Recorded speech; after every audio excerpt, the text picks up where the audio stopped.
Hey everybody, it's Jeff with Tech Talk. We have warm weather around the corner. We've had 50-degree days here in Missouri. Mother Nature's mood swings. Before we get out on our bikes, I'd like to go over some safety pre-ride checklist items.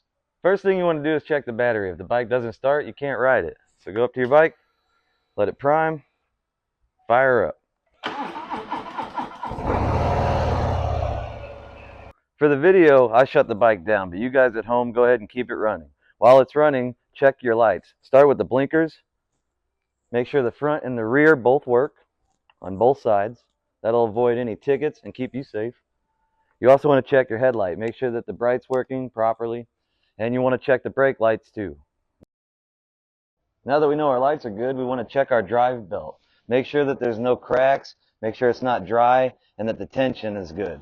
Refer to your owner's manual if you need any help here.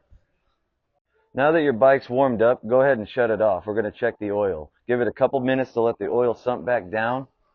Remove the dipstick and check your level. It's indicated right here.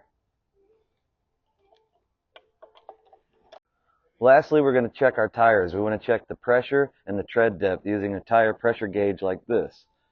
You can check the PSI on one side and tread depth on the other. If you need help with the proper PSI, that would be in your owner's manual as well. And then check the tread depth like this. All good. Be sure to repeat those steps for the rear tire. If you find your motorcycle needs any service needs, come see us at Tim Surdyk's Gold Star Harley-Davidson or give us a call at 636-931-8700.